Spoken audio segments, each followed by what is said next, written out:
Wait a minute. I think I found a clue. Looks like someone was in a hurry to burn something in the fireplace. It's an old newspaper clipping. And listen to this.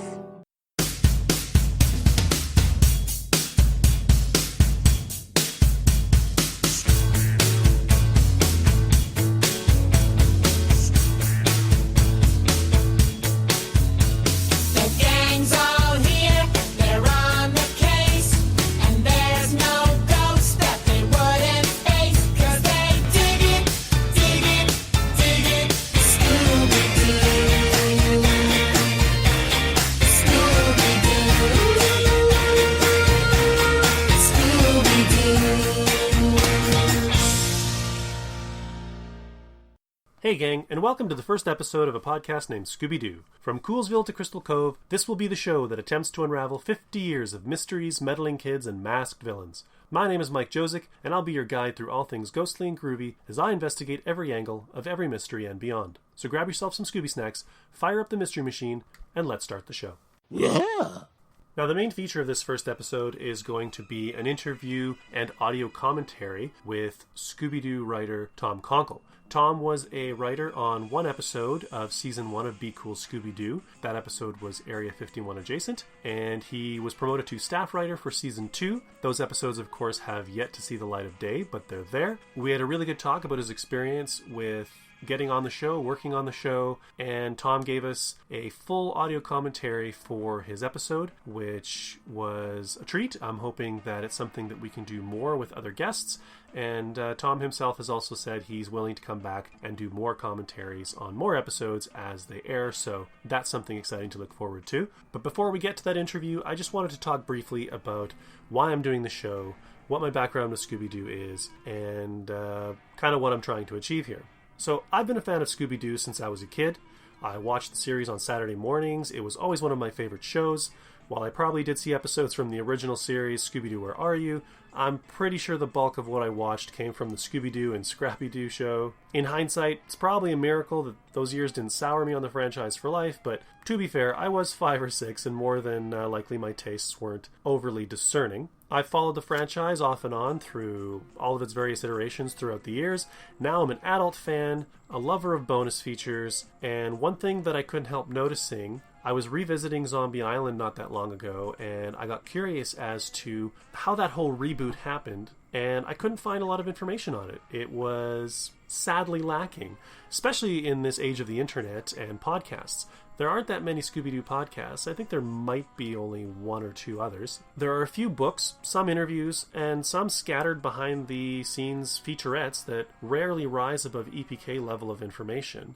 And that's where I'm hoping A Podcast Named Scooby-Doo comes in. Because despite being around for almost 50 years, most of the attention as far as looking at the franchise's evolution and the people who have worked on those shows and movies has been focused on the original series, Scooby-Doo, Where Are You? Now, as the original, and in the context of Hanna-Barbera and animation history, it kind of makes sense. Still, there are like 12 weekly TV series and 30 movies, not to mention all the odds and ends and comic books. A lot of people have done a lot of work to make this thing exist. I think what we've been getting is just a very small portion of the story that is Scooby-Doo. And I plan to do what I can to talk to as many of them as possible and to get as satisfactory a peek behind the curtain as I can.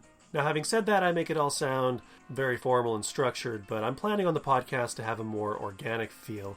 I did actually record 3 complete episodes before recording this one, and I've kind of set them aside. They were a lot more structured, a lot more segment heavy. Not to say I won't be doing regular segments, but I wanted to go with a much looser feel and just kind of take the interviews as they come. I'm not going to tie myself to any official chronology, and I'll likely bounce around the franchise at will. I don't want to lock myself into starting with the 69 series, working my way forward. There will be some episodes devoted to the direct-to-video films. I'll be doing the new show, Be Cool Scooby-Doo, as we're obviously doing in this episode. And I'm actually hoping to do some weekly after shows once Season 2 of Be Cool hits the air, which I'm hoping to have other people here to talk about those episodes with me, not to do them solo. It'll either be people who've worked on the shows or perhaps people from the Scooby-Doo community. I've already got a number of interviews scheduled and a number of interviews done, so we're going to be looking at creative teams behind the shows, the comic books, and At some point, I'll also go back and start tackling previous episodes of different iterations in the franchise's history. So Scooby-Doo, Where Are You? Scooby-Doo, Scrappy-Doo Show, 13 Ghosts of Scooby-Doo, and just kind of do like a fans commentary, I suppose, or a roundtable, again, hopefully with people who've worked on the shows or people from the Scooby-Doo community. I'll be covering the new comic book series, Scooby Apocalypse. And last but not least, I want to address the scores of merchandise and fandom for the show as well. I think there's a ton of great Scooby merch out there, and I think part of the reason for doing a podcast like this is to connect with others with the similar interests and building a community, creating a conversation. I'm hoping to possibly even interview some of the fans who are doing artwork, collectors who have big Scooby-Doo collections, cosplayers, all that kind of stuff. So, having said all that, I'm going to leave it there for now, and we're going to jump into the interview that I did with Tom. It was a really great conversation, and I was really happy that he was interested in doing a commentary. As I said before, bonus features are lacking, so as it exists right now, the interview runs about an hour-ish, and the commentary is a part of the interview. It kind of lands smack dab in the middle, but at some point in the future I will edit that commentary and post it up as its own file so that if you're coming to the site and you just want to hear the commentary with the episode, you don't have to listen to me gabbing or listen to the interview. It's just right there. You'll have the 23 minutes. So with that, I will exit stage right, leave you to the interview, and I will rejoin and pick up when it is done. Enjoy.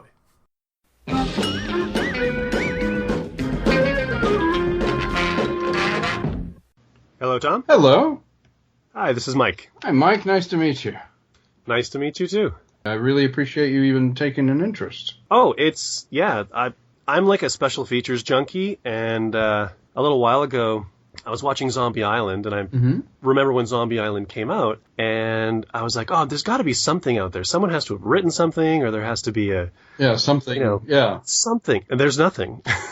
It's interesting with the separation of material from physical media. Maybe this would be our interview. I don't know. But with the separation of physical media with the extras to streaming, you really do lose that more immersive feeling where you can watch something and then listen to the commentary track or go a little bit deeper and, see some behind the scenes. Now, if you're lucky, they uploaded some of it.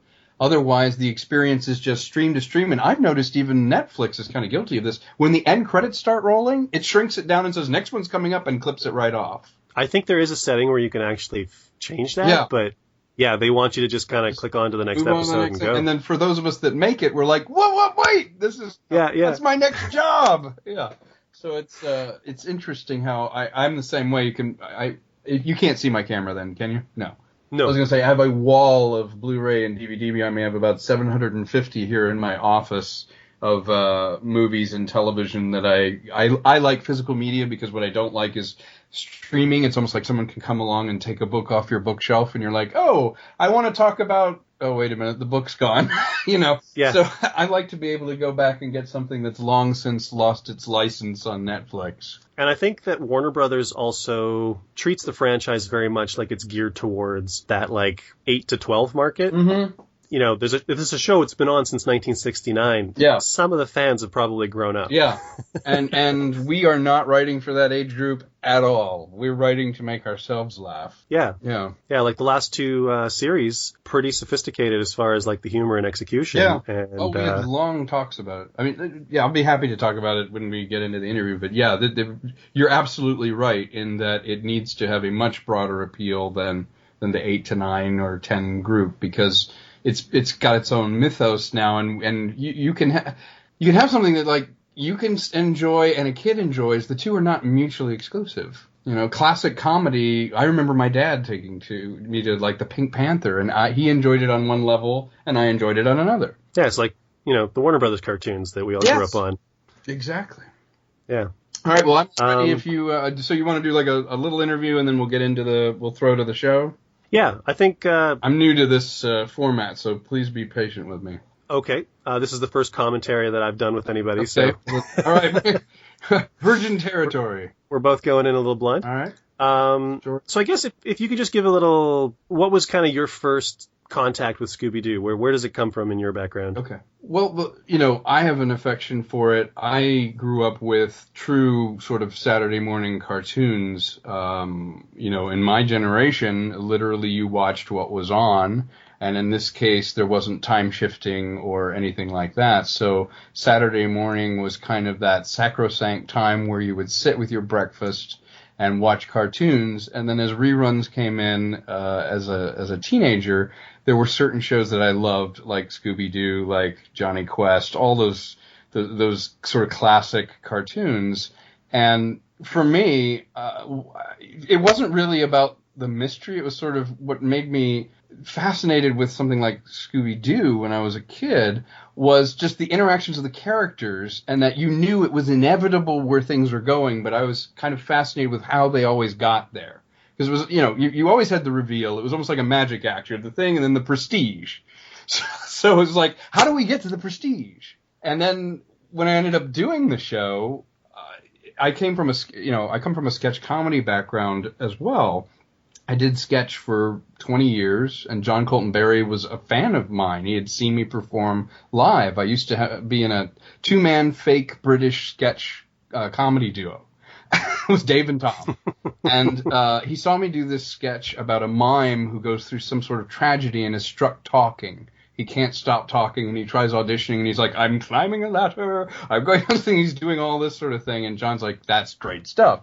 And it turned out that we had the same sense of humor. Well, flash forward to Be Cool Scooby-Doo. It's pitched with the mandate of, we want a Monty Python-esque, new sort of take, smart, funny, silly, absurdist take on it. And who do you know that might be good to be staff writers? So he calls me up and he's like, listen, this is the perfect gig for us. So I got to be a staff writer, which meant I actually got to go on the lot with John, and I had a little office there. And the first episode I ever wrote was Area 51 adjacent. And when you break down a story, you basically try and get someone to laugh with like 3 lines. And I was getting John and I giggling, and John and I got stuck on the idea of, it's Area 53. It's 2 more secret than Area 51. Just started laughing about that. And I was like, it's sort of like if you're in Hollywood, but you can't afford it. So it's Hollywood adjacent. And then we started doing Area 51 adjacent. And then I love science fiction. So I have a ridiculous amount of knowledge about Area 51 and, alien tech, and I have a love of protocol. I love silly military protocol, which is what a lot of the scenes sort of grew out of.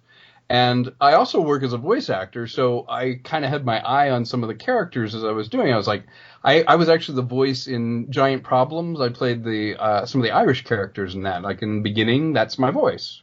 Right. And so I kind of... And the Leprechaun too, right? Yes. And I ended up just sort of having fun going, well, what would I want to see? And there's a certain format that you have to... Structures everything. John Colton Berry is so much fun to write with because he's a hilarious guy, but he has no ego about a good joke coming from someone else or letting you be yourself in your voice and enhancing what you are trying to do rather than impose his own agenda. And he's a terrific audience. If you can get him laughing, it's the best feeling in the world. Some of our fondest memories are sometimes we'd ride home together, from doing Be Cool Scooby-Doo, and we would laugh so hard by the time we got to the car, we're like, are we going to remember any of this? We have to do this in the show tomorrow. So we would just laugh in the car back to his place, or I'd drop him off or something, and we'd be like, just laughing to enjoy it. Like, humor trumps everything. And when we know the characters, then we can plug them in and say, well, yeah, let's have him say this and that, because there's such iconic characters in Scooby-Doo. So my circuitous route is really through the lens of sketch comedy and absurdist sort of British humor, taking that classic mythos that is Scooby-Doo. You have to have a mystery established and all the mechanizations of finding it and then the reveal. But inside of that is the absurd deconstruction. So that's sort of how I ended up doing the first episode. And then eventually, if they ever come out with season 2, I did a handful of those, and I pushed that even more with John. these characters are kind of so malleable. Like, you can put them into so many different kinds of situations or iterations or variations. And I wondered how when you were writing the characters, were you sort of trying to put any kind of spin on it, or were you trying to be really faithful to the originals, or was there kind of a set tone that you guys were sticking to? That's a very good question. Approaching the characters, these are character-driven episodes. Like, I think people warmed to Be Cool Scooby-Doo because they did see the underpinnings of the respect that we had for the characters. We didn't want to do the same old thing with them, but by the same token, we didn't think that we were such revisionists or so, brilliant, so that, we can change everything about them. Because to me, they're all aspects of very strong human personalities and qualities. Fred is the unflappable leader who is a bit of an id beast, if you will, and gets them to be. He's sort of a catalyst, honestly. I don't know if you'd agree, but he's the catalyst where it's like, it's a mystery, we have to do this. But by the same token, you can have a lot of fun with someone who's like that. We often would talk about Gene Wilder. Even though he's nothing like Gene Wilder, we thought there's something about Gene Wilder and Young Frankenstein where he's like correcting people. It's like, this is how we're going to do this. Don't you see, you people? And we thought, no, that's kind of what we want Fred to be. And I never would have gone there in a million years, but now that you said that, I see it. Yes. And John Colton-Berry really pushed to have that because honestly, we like that style and we like him. And John made sure that voice was in there, but in its own, Fred-like way. And then with Velma, the intellect, if you're getting very metaphysical about it, she is often unencumbered by emotion. She's sort of the pure intellect, but also she's a naysayer, which is terrific to have in the group. Where it's those battles that they have in Area 51. We have one where one will, Daphne will put out a sort of metaphysical fact, like, did you know that so many things disappeared in Area 51? And Velma will be like, yes, but in 1953 that was disproved by this. So you have to have someone who does that in the group.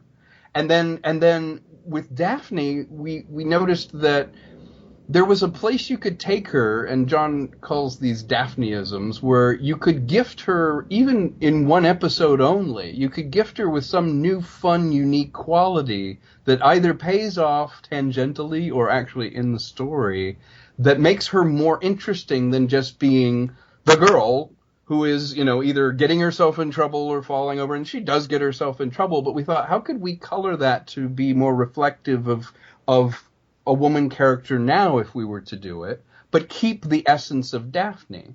And that's a tough one because, you want to honor the original, but you also want to push it in new ways. And then with Shaggy and Scooby, we're like, they're the Marx Brothers. They're commenting. They're almost so stupid it's genius, because you could have them be both slapstick and reflexive of what they are, like, this is ridiculous, let's get the heck out of here. But at the same token, we always would have a scene where you have the monster and he stands there and they come in, and they're the bellhop and the masseuse, and they get the monster, hold your arm like this, hold this, put this on, put this mustache on, hold this soap, stand over here, now we're going to light you on fire. Okay, gotta go. So they're smarter than this whole thing too. And there's something fun about them being unencumbered by any social mores. They're hungry, they eat.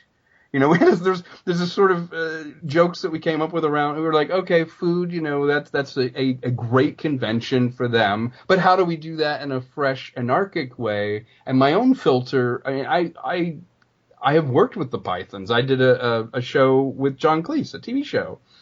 And I learned so much from him about internal logic. Like, you can be as absurd as you want to be, as long as the characters in it believe it, and you yourself as the writer don't use absurdity as an excuse to not make the connective tissue, the structure that is the episode. The reason I'm proud of Area 51 Adjacent is, even at its most absurdist moment, that is moving the story forward. And that's really my approach to writing, and even comedy in particular, for these characters. Ultimately, it's about character and moving the story forward. One of the really interesting things, you spoke about Daphneisms. It almost feels like when I first started watching the show, I thought it could be a little gimmicky, or it's just kind of like, oh, this is Daphne's shtick. But the Daphneisms, in a way, give Daphne more agency and more, I mean... Precisely. You learn that she can fly a plane. You learn that she has ridiculous knowledge of UFO conspiracies. Yes. You learn that she's ingenious at puppetry. Exactly. And isn't that a much more interesting person to be with? It's like the person you went to high school with, and then all of a sudden you go somewhere and you find out that they're fully qualified spelunkers. You know, and you're like, wait a minute. I've known you. How do you know to do this? When did it happen that you know this? And it made Daphne just so much more fun. And you're right. It in the hands of certain people, it could be just an affectation, like, oh, they're being weird, just to be weird. But that's not how John and I think. We think, no, that makes perfect sense. You would put a yodeling hat on there, and you would, in fact, say your name that way. And it's not us being clever. It's that our view is so twisted normally. You know, people ask me about it, and I'm like, I knew I was different when I saw there was a thing that said topless bar, and I thought in my brain, I'm like, that is a bar that goes on forever. You know, I was like, that's how my brain worked when I was 8. And I hopefully have stayed in touch with that, and that's what I bring to writing or performance when I'm doing these things, is that it's saying yes to even the most absurd situation, but keeping the character's dignity intact. And I think dignity intact with Daphne is very important. Like, it's not a mocking thing. It's that she has temporarily put a beard on, you know, and this makes complete sense to her, and it will pay off comedically. Not to deride any previous iterations, but just when I started kind of the process of researching and throwing myself knee deep into Scooby-Doo for the podcast, I was noticing a lot of early Daphne was she had knowledge of fashion and shopping, and it was so kind of that Barbie world. Yeah. Yeah. And art is a reflection of the time. I mean, when you know, Zach Moncrief and John had the mandate to try and take this into our new age, you know, with a new audience, you can't bring that kind of vestigial sexism that would be normal then, and certainly I can accept it watching it as a classic, but you can't have the kind of miniskirt fashion thing play, because that doesn't resemble a woman that we know any more than one that has a puppet and a beard on. You know, it's like you can only push that so far. And you're right. The older shows are going to be time capsules of a different aesthetic. So speaking of older shows, yes. Is there an iteration of Scooby-Doo that you consider your favorite? Well, I have to be honest with you. I did like Mystery Incorporated. You say that as if somebody didn't like Mystery Incorporated? Well, you know what? There's a lot of people that think that by going there and by having that be the established sort of mythology, that something like Be Cool Scooby-Doo is either regressive or can't coexist. And I think they can. I think the aesthetic in that show and all the animation, everything worked beautifully together. A friend of mine, actually, a guy named Mike Neal, played a villain. I'm trying to remember, it was one of the Scooby animated movies. It was actually quite clever. I don't remember if he was a vampire in it or something like that, but I thought they did a really good job. It's sort of whose hands it's in. So, you know, I have great fondness for the original series, I have to admit. If only because there's just something wonderfully classic about how insane some of the villains were on that. If you and I look at some of them, we're like, really? He looks like, you know, a popsicle with eyebrows or something. But then you pull it off and it's a guy, you know, it was me. And I have a fondness for that. And I do like the modern iteration of it, you know, just before ours. So I like them, I honestly, for different reasons. But the child affection I have for the original series was more in my mind, obviously, than something like Mystery Incorporated. But Mystery Incorporated I completely appreciate for its craft. One of the things that really stood out for me about Be Cool Scooby-Doo when I first... Because I was one of the naysayers. I was a huge fan of Mystery Incorporated. Yeah. I saw the design of the characters and the show, and I was like, that's not Scooby-Doo that I want to see. A lot of people And said then, that. We heard. Yeah, I know. Yeah. I'm big enough to admit I'm one of them. Yeah. No, you know what? The fact that we can have this conversation, though, and hopefully the writing and performance trumped that is a real win for me as a writer and for the people that created the show. You know? I think what hooked me the most was, I mean, it was sharp and witty and clever and sophisticated, but ultimately there was such reverence for the original 69 series, Yeah. but it was so much more forward thinking in a way. Like it simultaneously existed in both spaces where you were, I mean, you guys brought back the romps. Yeah. Yeah. In the best way that I've ever seen them brought back. Yeah, there's a definite, you've tapped in exactly what was kind of in our zeitgeist. And you got to credit, Michael Jelinek and Zach and everybody for allowing these things to happen, even Sam Register, where it's like, we want to bring them in, but we want a reformulation. We don't want to just rehash and go, hey, remember, and let's have this. If you're going to bring someone back, have a compelling new take on it, or at least a reason for them to be there, so that it isn't the comedy of recognition, but rather it's the comedy of, oh, you integrated that in a cool new way. Like you just said, you brought them back in a way that I thought was the best way you could bring them back. That's what we were going for, rather than, oh, there he is, I remember that, and just wheeling someone out, basically, and playing the nostalgia card, which I think has less shelf life, let's be honest.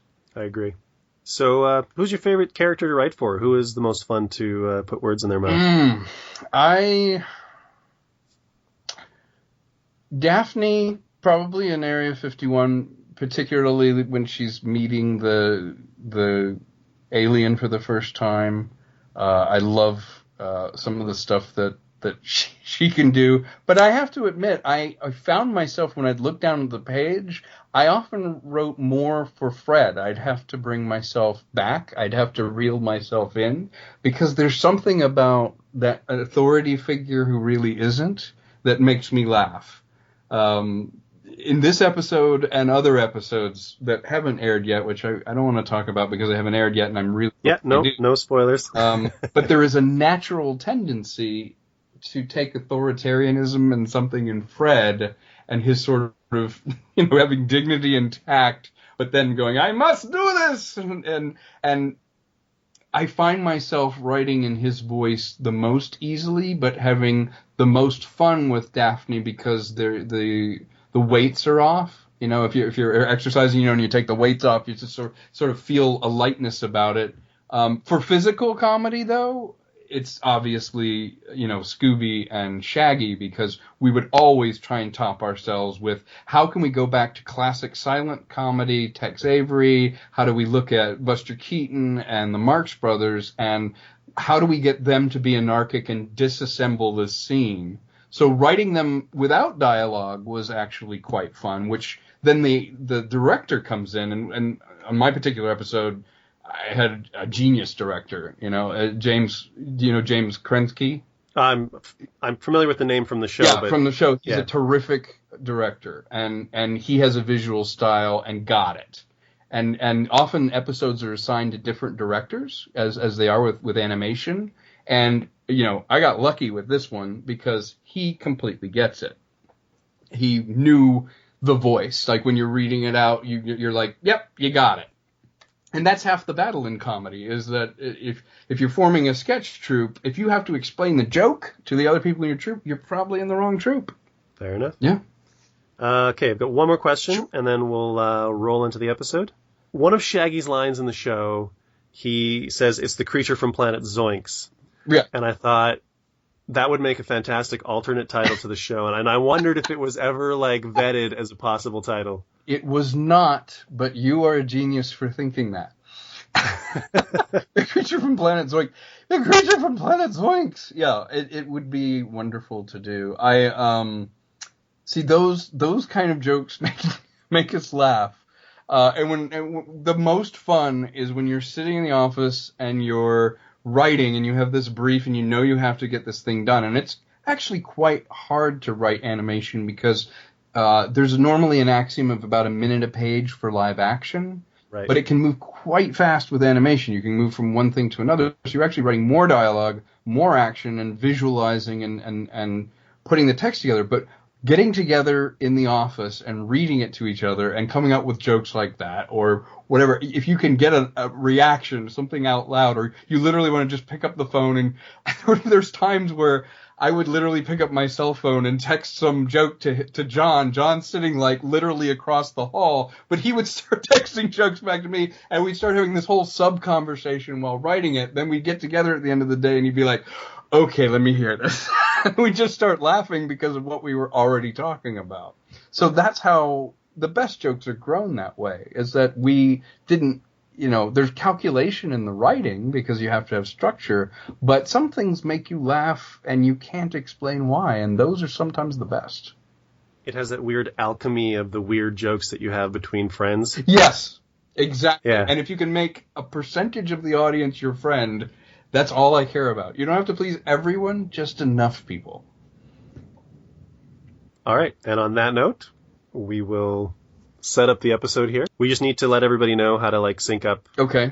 when they're watching at home. So whatever you're using, whether it's a DVD or a digital file, just make sure you've got it queued up and paused at time code 0000, and we're going to count down to 3, and we're going to start the episode. Area 51 adjacent, in a mirror universe, creature from the planet Zoinks. Commentary with episode writer Tom Konkle. Counting down, 3, 2, 1, go. Oh, we're moving. So, yeah, with this scene, it really is about how we're experiencing life through technology. And I was just very amused with the idea of the character of Tyson trying to get everyone to take this picture and moving people around with it. Meanwhile, this cosmic event is about to happen. And we had a great joke with, we're always obsessed with names and moving people around ridiculously. But you can see behind him this thing is happening, but he's busy looking at himself in the phone. And then he's like, hey, did anybody get that? Wait, let me check. We're all checking on their phones. As it goes over, they're trying to experience it one level away, which is exactly level, Area 51 to Area 53. It's one level away from where you are. So then they're all holding their phones up and experiencing it. And to me, that's just wonderfully silly. And then we have the reveal of the alien here for the first time, which you have in the Scooby thing. And he approaches them and they're like, oh my God, reality! And then it takes them right out into the credit sequence. And I just thought that was a wonderful way to begin an episode where even something horrific, frightening, or cosmic is experienced through this mundane, your phone. Or did anyone get a picture of that? I didn't quite see that. The Earth just ended? Anyone get a little video of that? So it just made me laugh. And there it is, Area 51 adjacent with yet another meteor. And there's Zach. And now it's interesting too with the Mystery Machine. We really tried to up the ante with it. I know those two.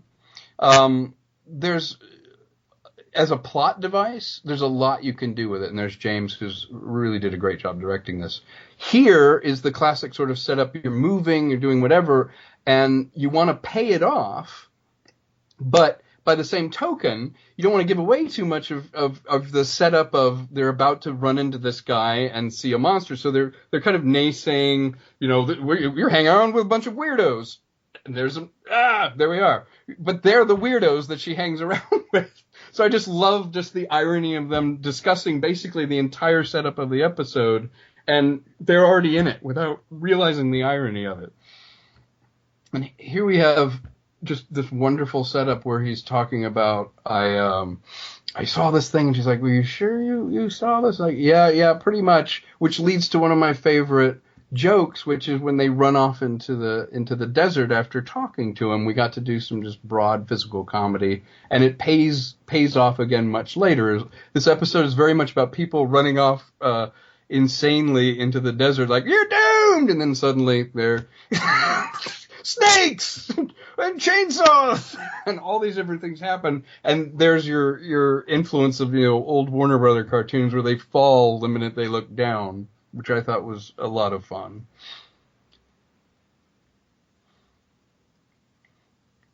So here they're deciding to go into the desert and see the crash site that he referred to. and we have knowledge that they don't. We saw the alien looking at them, and it's the classic setup where one side believes in the mystical, and she finds this device which will pay off later. And of course, Scooby and Shaggy are like, we don't want anything to do with this. And she's like, no, this means something.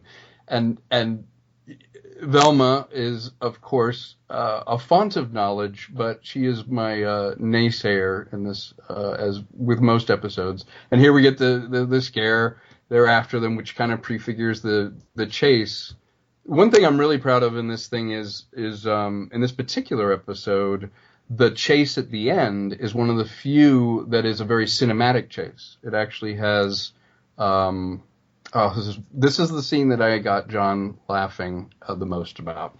I had this idea of the light coming up, and I wrote it out mathematically, where it's like, okay, I want nobody to stop shining the light at me. And this pretty much made it through exactly the way I had hoped it would, where whenever someone references something or says something in the desert, this bright light comes on and everyone screams. And it's the absurdity. There he goes again. Sorry. The absurdity of the military being so structured, and there's a protocol and the way of doing things just makes me laugh. And the idea that they're carted off now because they are going to take the fall here as the aliens. But the idea that every time he says something, I was like, I want a light on anything that moves. And then it's like, well, you're moving, sir. Stop shining the light on me. I heard a shout. That just makes me laugh. Here we have just the beginnings of what always, I think, works really well in scripts like this, which is an actual layout, physically laying out the timeline of why we should believe this mythology, the Area 51 mythology. And, of course, Velma is the naysayer. There's always a skeptic or a logical explanation for the supernatural. And this show sort of preys on that middle ground between it, because no matter how fantastical the ghost or the creature can be, it still ultimately has to be something that plausibly could be someone in a mask. Someone at the end can be revealed, which is a wonderfully silly idea. It's actually a very Python-esque idea, because you can have an 8-foot-tall creature that goes around and burns things down, and then you whip it off, and it can be an old lady going, "It was me, and I never wanted you to live here." And you're like, wait a minute. You were just 8 feet tall a minute ago and glowing. And that just makes me laugh. Now, the actor in me has to say this. The general and the colonel character I had my eye on. As guest stars, I think that's the most proud of the characters that, as far as writing goes, because I had my eye on General Stahl. I wanted to play him. And I was overjoyed to have Mark Hamill do it instead. It's one of those where you're like, you know what? Let's go ahead and have him do that. I think maybe that might be better than me.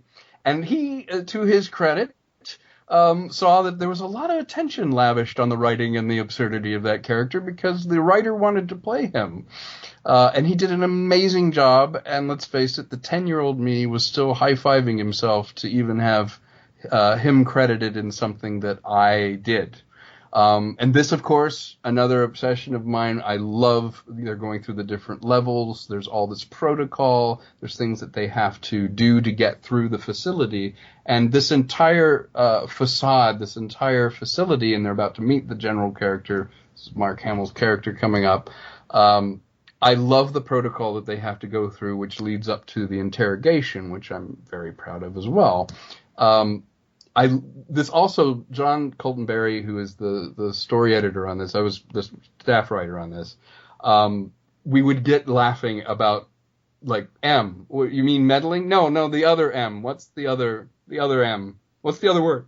Meddling has an M. No, it's not that one. We got obsessed with that, which this is a baby of, because that makes us laugh. There's something about layer upon layer of absurdity in verbal wordplay that I think you can do, particularly in animation, which is vocal performance, and vocal performance is enhanced by this absurd vision, but you can get a lot of expressiveness out of just the voice in doing that, and I think it works really well having that byplay back and forth. There's some episodes of Be Cool Scooby-Doo that I think the verbal wordplay is wonderful. And as you saw previously, the Mystery Machine has some extra little features in it which will pay off later. To me, good comic writing is almost like math in a way. It's an absurd math, but it pays off logically. It should be unexpected but inevitable. So all those little things we saw. Now this interview with each character, a lot of fun to write. It was in the first draft of this that the individual interrogation started going, and we pushed it. We wrote a lot more than what ended up being in here, but we pushed it as best we could because there's something wonderful about asking questions, and she breaks him down, and he's the one who's confessing. He's like, wait a minute, you got me!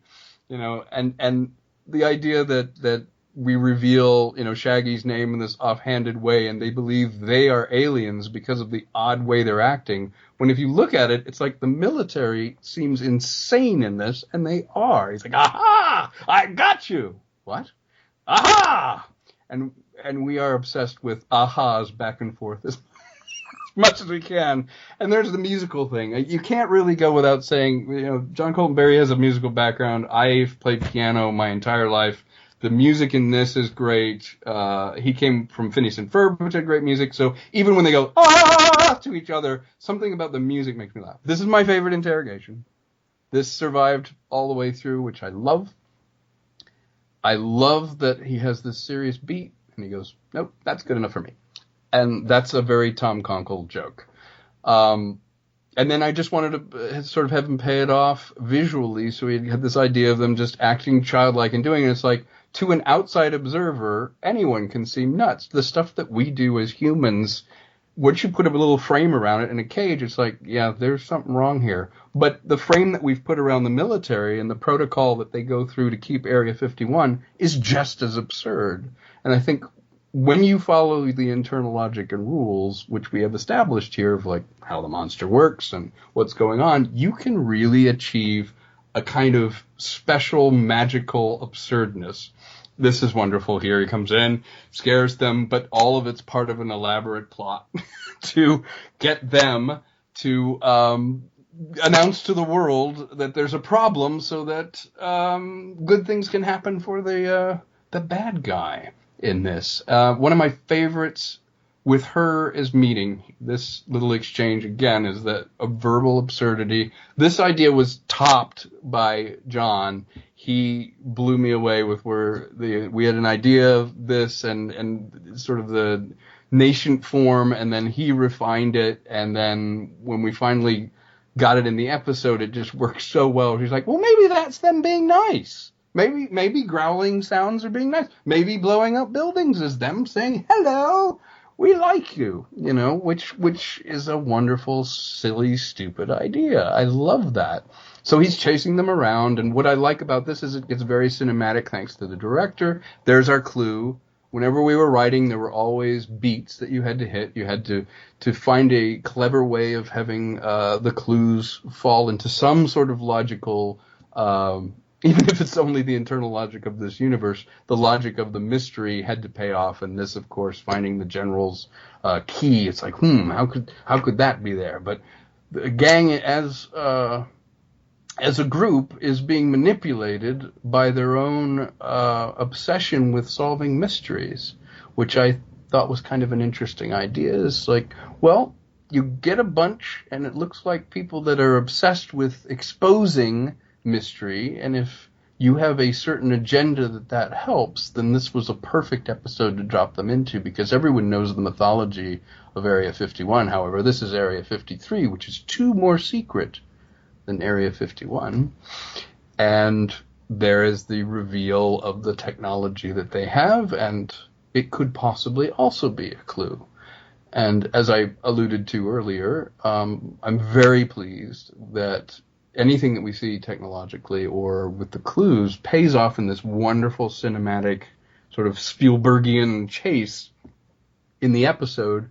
And often they would do pop music, during them, which was great. They have a couple of amazing songs in the show that they would do chases to. But in this particular one, it just feels right to have it be this cinematic, kind of Back to the Future, one thing piled on top of another, one thing going wrong. Next scare, go in. There were moments in it, there were beats that you wanted to hit to scare them, to push them to the next narrative thing that needed to happen.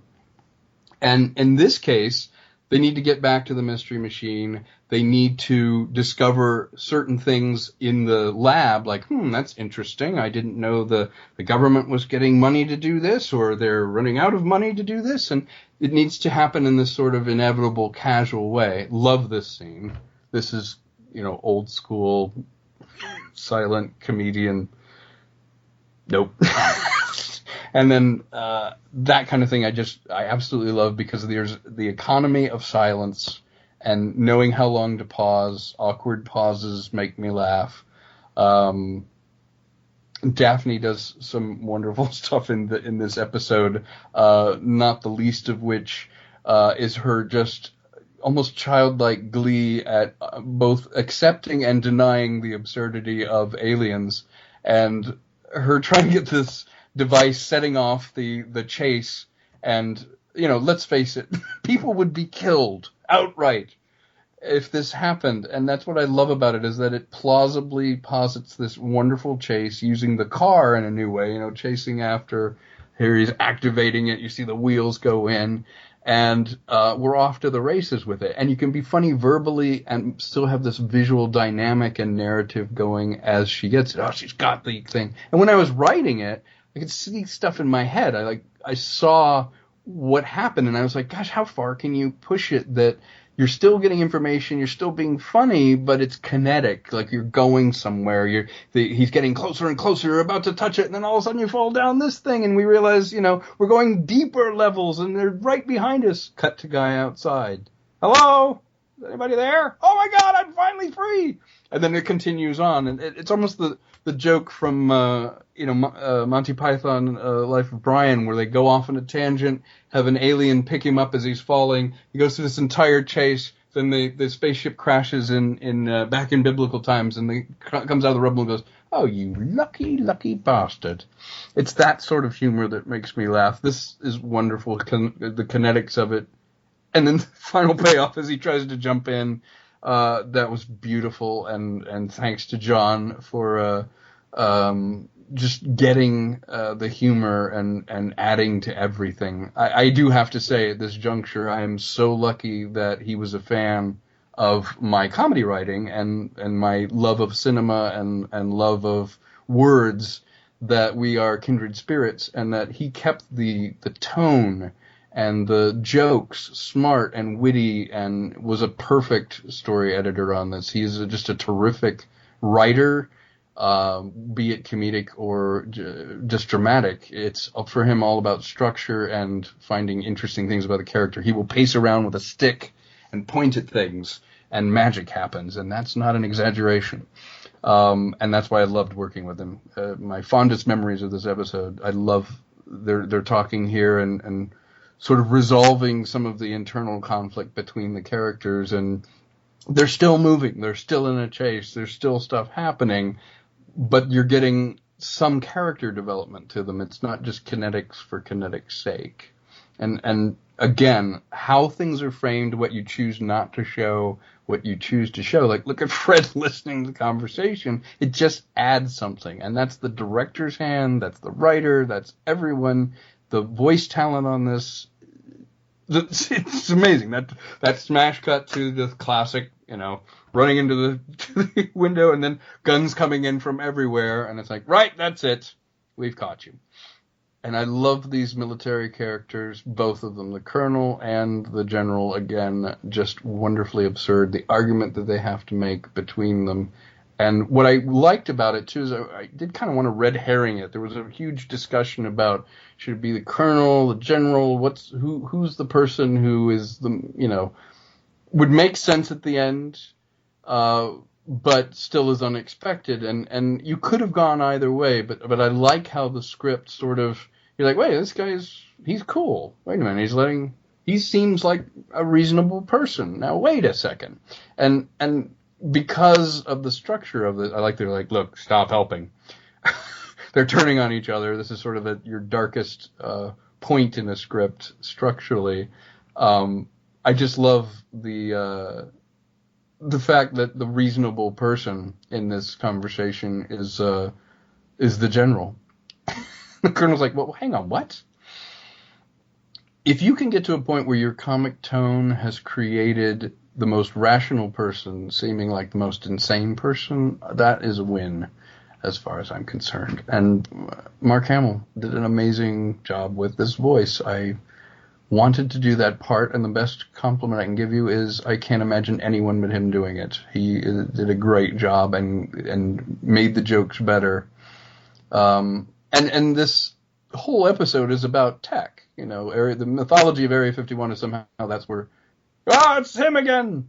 The mythology of technology you shouldn't have, hiding things.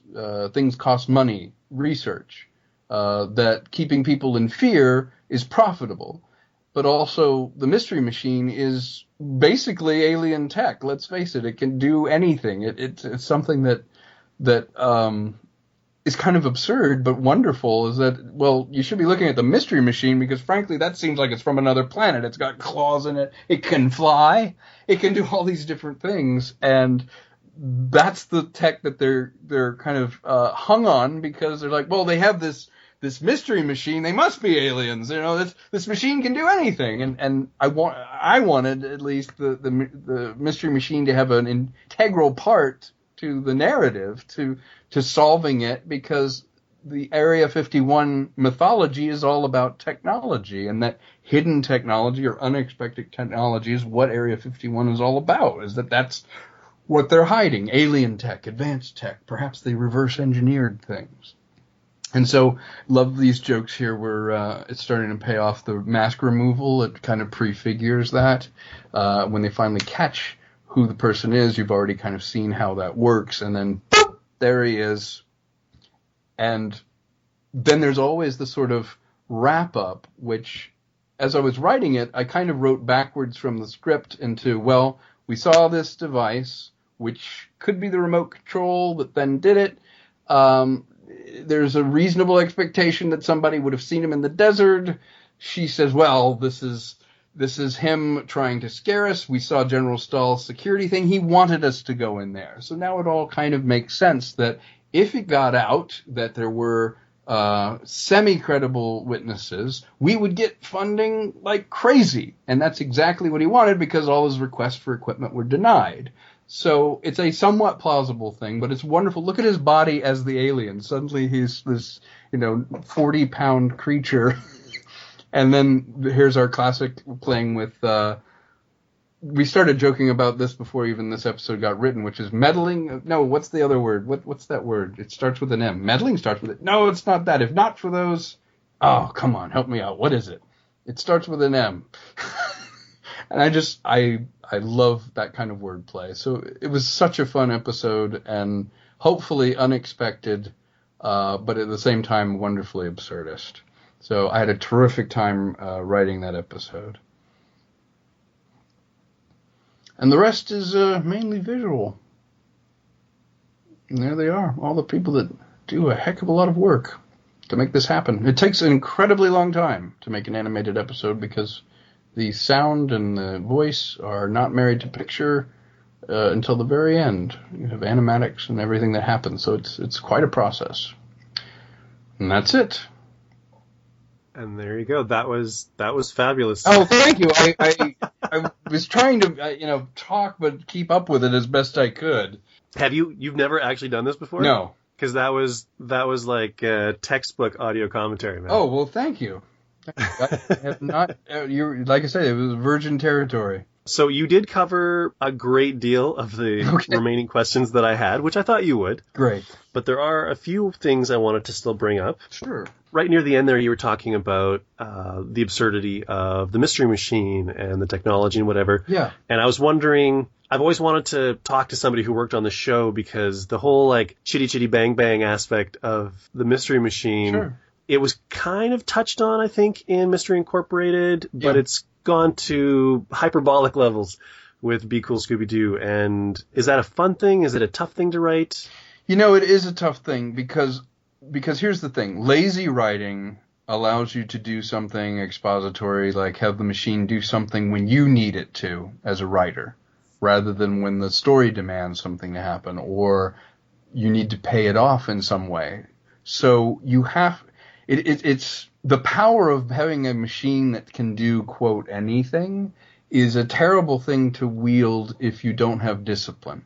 And what I mean by that is, in this episode, as I said, there's a conscious effort there. The episode is about hiding high tech in order to get more funding and do what you can. But the technology does stuff. And in this, the mystery machine can fly. It can unmask people with its claw.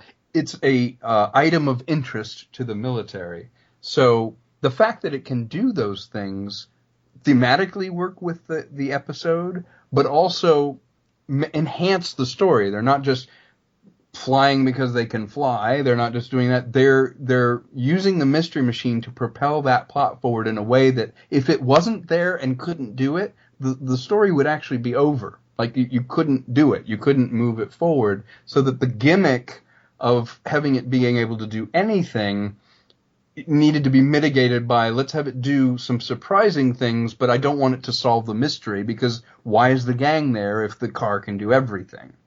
So you have to be very careful. You can't have that become a more important character than people. Stories are not about things.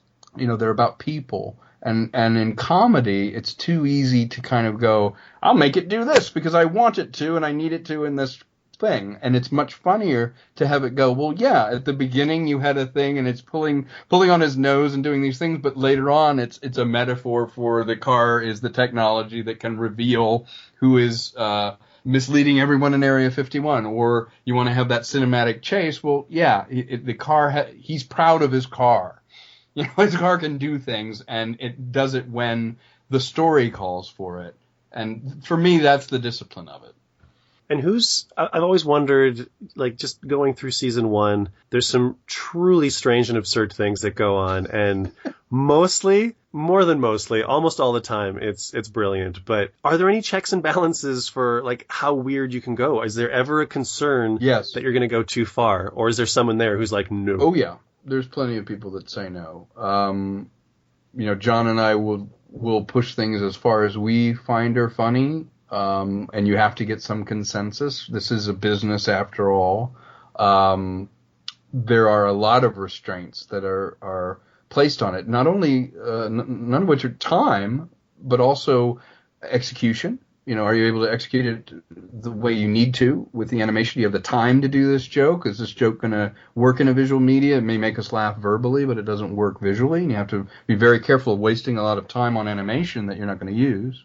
But also, if you go up to the top levels of a place like Warner Brothers is a business, and it's inherently going to be more conservative. They are no dummies. They know that good stuff and funny stuff will make them money. So they have to create an environment where that can happen, like they did with the Warner Brothers cartoons. Chuck Jones and Tex Avery and everybody had certain constraints, but also were left alone. And I think Be Cool Scooby-Doo is at its absolute best when it was allowed to be, pardon me, another animator got his wings.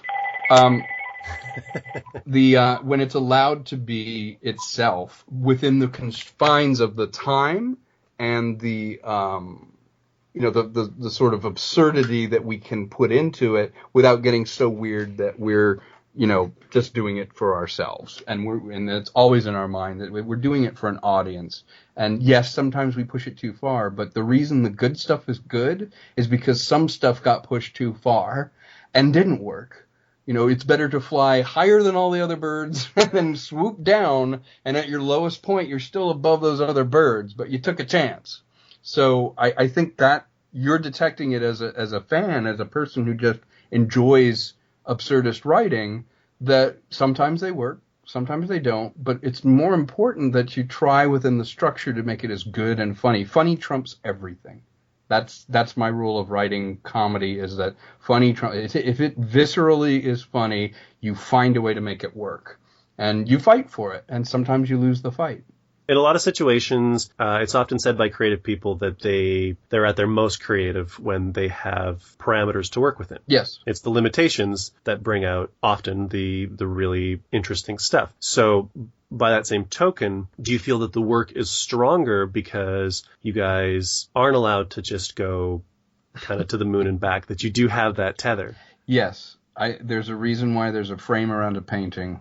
You can color outside the lines as much as you want, but the imposed discipline and limitation, I think some of the most brilliant artists ever have done their worst work when they had nothing but yes people around them or no constraints. I think Be Cool Scooby-Doo is such a good show because people like Zach and particularly John Colton Berry are bursting with great ideas, and those ideas have to be funneled and channeled and focused through the lens of a classic like Scooby-Doo, which has a fixed running time, fixed characters, and things that have to happen within each episode. The mandate is you got to have a mystery, you got to have clues, you got to have these things. But that discipline, it's a tribute to the people that do the animation. It's a tribute to the director and to John and Zach and Michael and all those people that through that lens, they still let some stuff,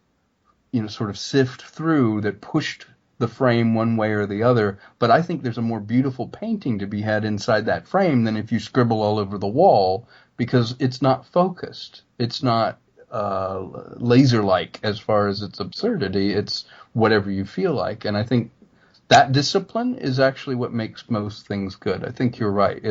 That's why we put a frame around things. Now, you and John both have a writing credit on this episode.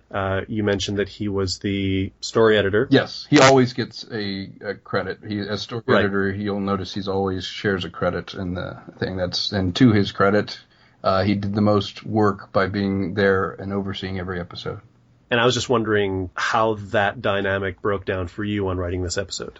Well, he's really easy to work with. I had the privilege of sort of watching him break, we call it breaking stories or breaking outlines down. And when he asked me to do one, it was come in with an idea. And in this case, I had, the title. And as I mentioned at the beginning of the episode, I wanted to do something about technology. And we started laughing about the idea of an area 2 more secret than Area 51. And when the breakdown process happens, John let the writer at least make the first pass right or wrong with some guidance. It's like, here's what needs to happen. And he would explain the characters. He would pace around with his stick and point at the characters and say, this is Daphne. She needs to do this, and this. But then to his credit, each writer was allowed to go off with their voice, and he was a fan. You're writing for a writer who is a fan of your work. So he let you either fall on your face or flourish with that first draft, and then he was the best possible audience for that draft, because when you go through your edit pass, and you have to go through an edit pass, and he will standardize things that only he would know, like, for example, Tom, you can't have him mention this because unknown to you in episode 4, we already met Bigfoot and did this. And I was like, oh, well, I wouldn't know that. A good story editor is telling you the long arc and going, yeah, there's no way you'd know this, but I'm going to catch that for you. But at the end of the day, when the pass goes through him and then he fights for it with anyone else that it needs to go through, and then he's the one who articulates it to the voice session. I got to be on a voice session when I did the episode Giant Problem. Giant Problems, yeah. There are people there that, again, it must make it through that next level of an edit pass of, will it physically fit in the time that we have? A joke, you have to get to the economy of the joke to get it to fit. So by the time it's emerged and you get to enjoy it, it's been pushed through several different size pipes. And to John Colton Berry's credit, to Zach's credit, to all the people's credit, if that voice emerges with any kind of coherence, which I think it has in this series, that is just a tribute to someone knowing to leave things alone when they're working. When I think the best, what is it? I think we're on to something really mediocre here, but I think we caught it just in time. Something Billy Wilder just said. And I think the best people to work for are people like the people I had the privilege to work on this show with. And in all honesty, I did it as a comedic exercise. I wanted to do it. And it wasn't just another show that came along. Literally, I got the phone call and I was like, I would love to work with you and do this. So it's a show that I made because I wanted to see it. And that gets lost in the Hollywood process very much. Often people are doing a show because it pays, and there's nothing wrong with that. But how much better it is to do a show that I want to giggle at and watch again. Like just watching it with you now, I'm just giggling away on my own stupid stuff. I was fighting to restrain laughs myself because you were... It was so, your commentary was like so nice and smooth. I didn't want to interrupt it with my own like laughing, so I'm kind of holding my hand over my mouth. See, that's the best compliment. If I can make you giggle for a little while at something that is in it, isn't that the point? I mean, I think everything else takes care of itself, and we get very lost in the process. At least I see on the business side of it is make something that you want to see, and if you believe in it and you want it to be good, you'll find people that agree with you. One of my favorite moments, you touched on it while watching the episode. It's one of my favorite moments in the whole season, and there are a few, but it's the one in the interrogation where they ask Scooby if he's an alien, and there's that pause, and no. Yeah. And he's like, good enough for me. That's very me. That's very John. There's just something wonderfully silly like, look, I'm going to leave. And if I call you in an hour and you answer, I'll know that you haven't left. Beep, beep, beep. All right. And then you're out. There's something wonderful about that. But the idea of asking the dog if it's an alien and him speaking to say no has so many layers of wrong in it that makes... Absolutely. I'm so pleased you like that. And I'm pleased it even ended up in the episode because, I'll be honest with you, I didn't think it would be. It didn't occur to me until this moment. It's a bit of a digression from where I was kind of planning to go. Sure. But I have to throw this out or I'll forget. But I think my appreciation of the show, just the names that you've kind of dropped in the course of the last hour that we've been talking, you've thrown out the Marx Brothers, you've thrown out Billy Wilder, you've thrown out Monty Python. Mm-hmm. We've talked about old Warner Brothers cartoons, like the pedigree of the influences. And I'm assuming that if John was a fan of yours, that John is probably coming, pulling from the same well. Yeah. Yeah. I think I've heard it described of comic books that there was a generation of comic book creators who came up whose influences were other comic books, whereas the people that they grew up on were reading, the short stories of O. Henry or reading Charles Dickens. Very good point. Yeah. And they were coming up with a much stronger foundation that wasn't necessarily from the medium that they were working in, so it enriched the overall final product. I think that's perhaps when I said that there's such a reverence in this show, like it's undeniable that this show is saying this all came from that 69 series or show, right. And there's nothing wrong with that 69 show. We're going to celebrate the weirdness and genius and comedy of it. Exactly. Only we're going to do it in the context of a 21st century kind of humor. Yeah. That is exactly what it was at the core of everyone involved in Be Cool Scooby-Doo was a reverence of that, but a bringing together of very sort of desperate different influences that, to me, it's garbage in, garbage out. It's like, of course that's what I was interested in. Those are all the things. If all I did was, I'd be an echo chamber if all I did was parrot back to you whatever animated show is on right now, and I'm gonna make Be Cool Scooby-Doo just like that. You'd be like, that's so what? I think you're right. I think because we all love those influences, they're part of our core. It's a bit like if you like playing a rock folk music and you have your own voice, but you meet Dylan and it turns out you and Dylan get along fine and you just happen to think like that. Well, that's very affirming. You're not aping him. It's your voice influenced by all these other voices, because you can't create art in a vacuum. You can't have nothing to say. You have to take all the things that you like, resynthesize them, and hopefully kind of find your own voice. So I think you said it really well, that this is a celebration of the show by people that have influences from all over, comedically, structurally, visually, funneled into this one show, and there's a lot of love behind that. We wanted it to be a good show. We really want it to succeed in reaching you, because you are our people. If you're pleased with it, we did our job, and there really isn't any other reason to do it. There have been versions in the past where you can tell that the people working on it are a little embarrassed. Right. Like somehow you're above it. By its legacy. Yeah. Or its heritage, yeah. Yeah, well, and there's a certain kind of calculation to that, and there's a certain kind of, if you think you're above the stuff that you're doing, you'd better be pretty darn good at what you're doing to drift through something and be above it and have that bring something to it. Otherwise, why are you doing it? If you're changing it because you're embarrassed by it, you're not doing it any good. Yeah. Well said. Well said. Yeah. So clearly this was a fantastic experience. Yes.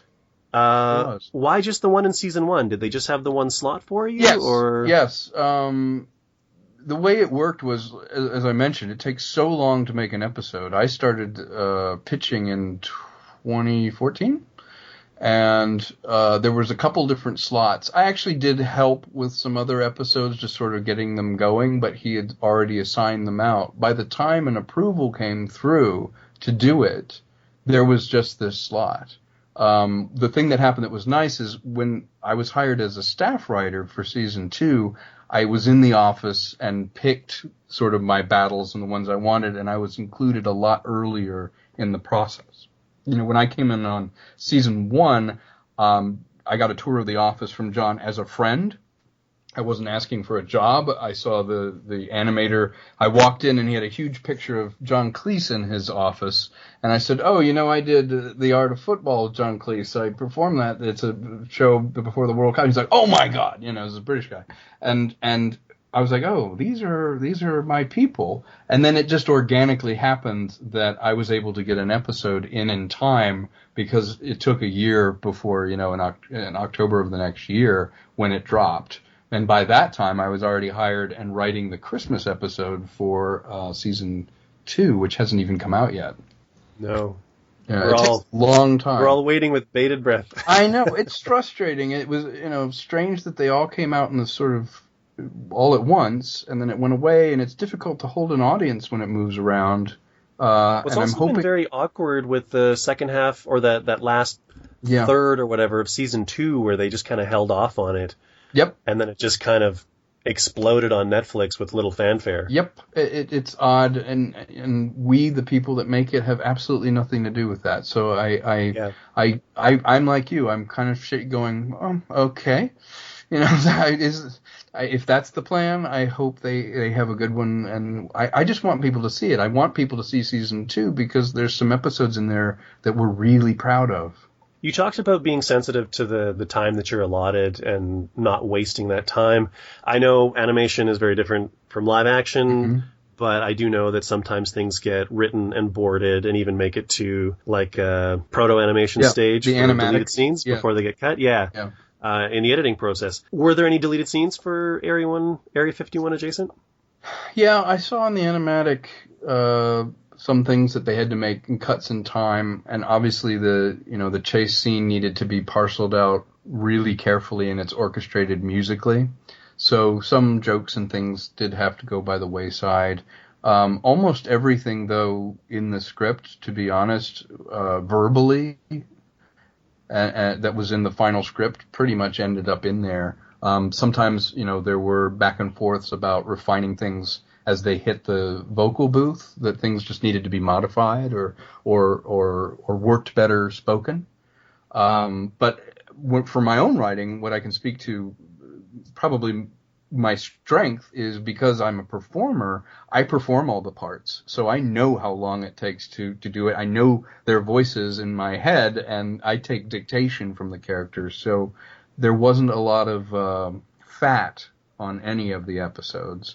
The animatics very closely mirrored it, and when I stylistically was trying to jump in, they let me have access to some of the animatics that were already in process, and they are very close to the finished episode. Very close.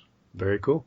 Yeah. You mentioned giant problems a couple times during the course of the conversation. So in that first season, you had the opportunity to write an episode and you had the opportunity to perform in an episode. Correct. How was that experience different for you? Well, it's fascinating because when you've written one, it's your baby, and you have a different view. You have a sort of God's eye view of it. You see the big picture.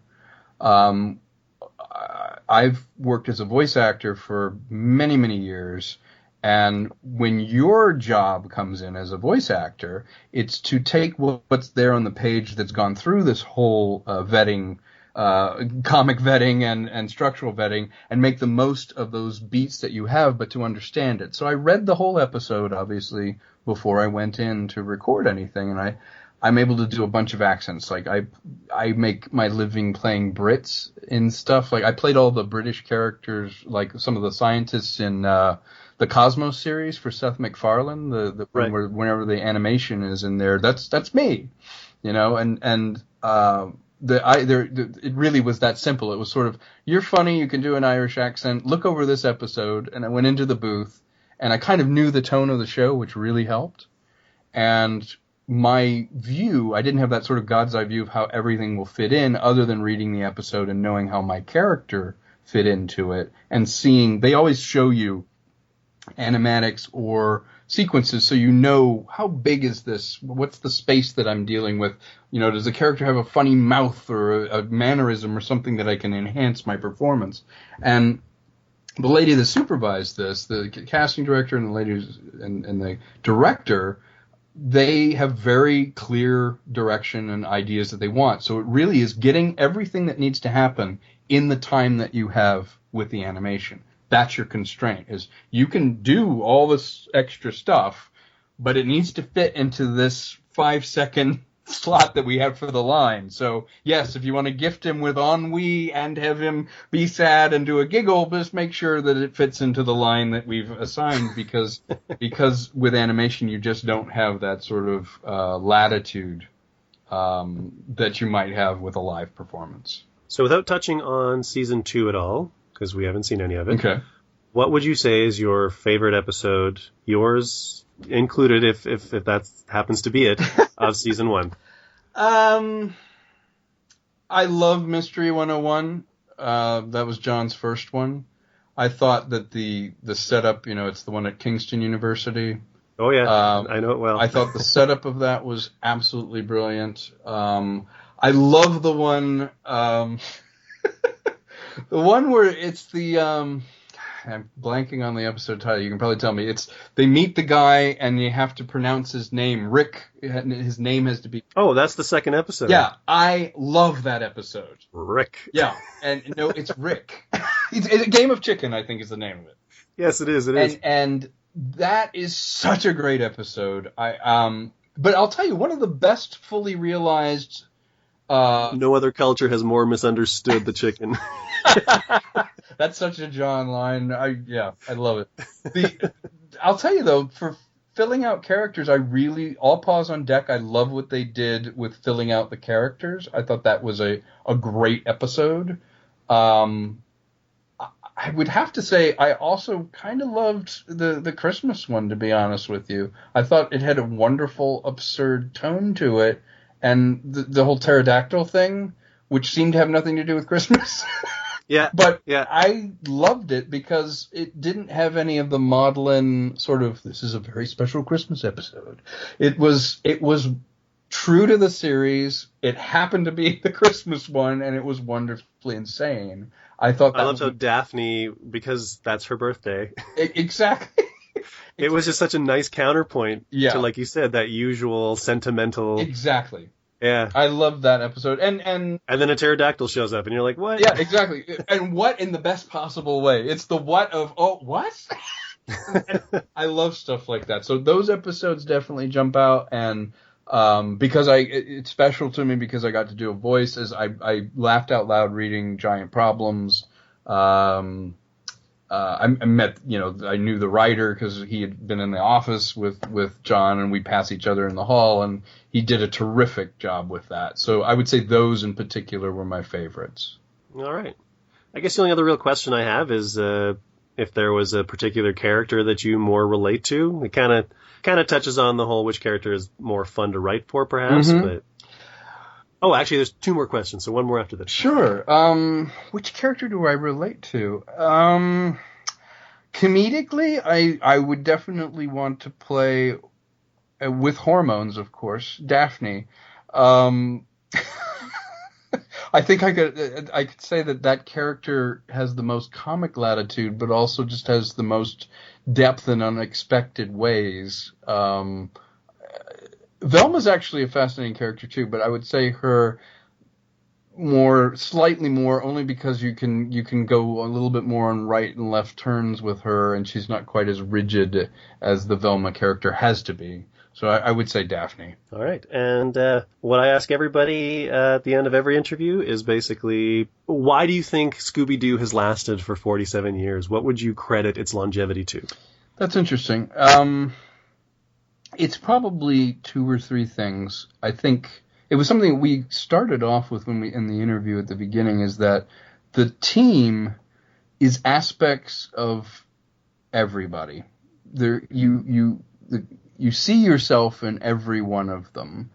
And I think the longevity in that is that it's a recognizable thing. No matter where you put them, you can see yourself in those characters, or at least you have friends around you that you can go, oh my God, this person is so much like Fred, or, they're so calculating like Velma, or Scooby is such a endearing. What I love about Scooby-Doo, it's funny, the show's named after him, and he has an economy to him, but there's an innocent, you can say Scooby-Doo to someone, and if they have any knowledge of it at all, they kind of break into this little silly smile. And I think that little silly smile is why the show lasted so long, is because at the end of the day, the beating heart of the show is about the friendship that these characters have, and they're thrown into these mysteries, which again are universal. Everyone wants to know the end of a mystery. A mystery is one of the simplest but most ancient stories and story forms there are. It's primal, that when you're presented with a mystery, you want to solve it. Either, as an audience member, or you'll notice characters in mysteries become obsessed with the mystery and want to solve it. I think there's something primal about it. So the longevity of the show is the primal quality of a mystery mixed with the quirky friendship of all of these people. Everybody has a gang and a mystery machine in them, in their story, and they're friends that they hung out with when they were in middle school or in elementary school or when you were in college. That was your gang, and you got into trouble and you got out of trouble. This is just a reflection of that, and that's what good art is. That's a good answer. Thank you. So before we close out, Tom, if you want to plug anything that you're currently involved in or want people to pay attention to? Yes, actually, I've been working the last year on if you like mystery, it's a mystery crime thriller noir called Trouble Is My Business. It's very witty. It's sort of a throwback. If you literally took a Dashiell Hammett or Raymond Chandler or Ross MacDonald book from the 30s and 40s, it is the essence of what hard-boiled fiction and even humorous fiction within that context. It's a feature film called Trouble Is My Business that I co-wrote with Brittany Powell, and it's coming out as a feature film in 2017, so please look for Trouble Is My Business, particularly if you enjoy a good mystery. And how will people find this? It will be available through video on demand, limited theatrical, and on Blu-ray and DVD. Is there a website or anywhere they can get information? Yes, it's amazing this was available. It is troubleismy.biz, B-I-Z. Troubleismy.biz. Clever. Business is the show. And are you available on any social media, Twitter or Instagram Yes. or anything? I'd love to hear from you. My Twitter is very easy. It's at Tom Konkle, Konkle. I also have a Facebook. If you look up Tom Konkle, you will find that. And please send me a note, say hi, and I'll be posting about my projects whenever they come up on Twitter or on Facebook. All right. Well, thanks for doing this, Tom. It was a great commentary. Thank you. Thank you for having me. I really enjoyed it. I hope maybe when season 2 comes out and your episodes roll around, you might come back and do another one of these. I would love to. I had a great time, and it's so nice to talk to you, Mike, because I can tell that you have both an appreciation for the material, but also just a love of the storytelling and the craft that goes into this, and we appreciate that you're the person that we're doing these shows for, and thank you for reaching out. I always suspected you were doing it for me. That's right. I appreciate the That's right. We can the stop affirmation. stalking you now. You're our people. All right. Thanks a lot, Tom. Thank you very much.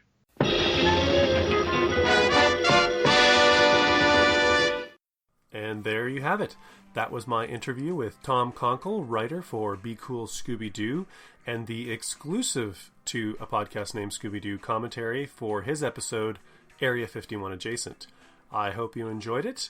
Tom said that he'd be willing to come back and do more, so I'm excited to have him back when Season 2 finally hits the air.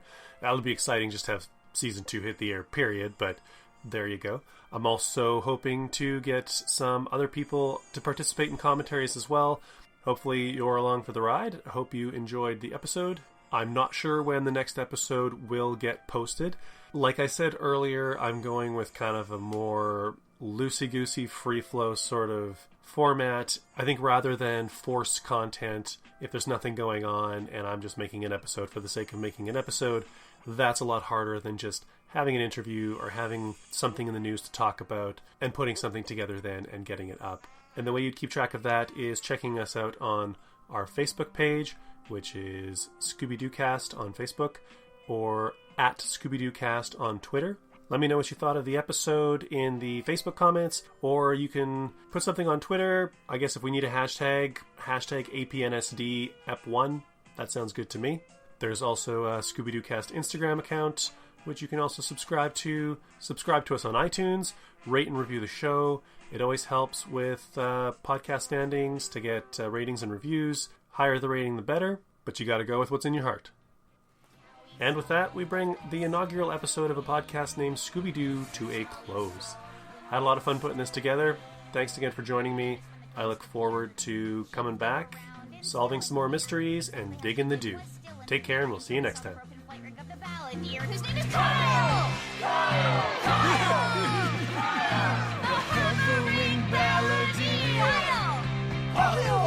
Everybody cheer! This is how we solve the mystery. This is how we solve the mystery. So in summation, this narration's my donation to the art of mystery solving dictation. And here's what the bad guys say when they play where the law forbids. Would have gotten away with it too if it wasn't for you meddling kids. This is how we solve the mystery. Bye.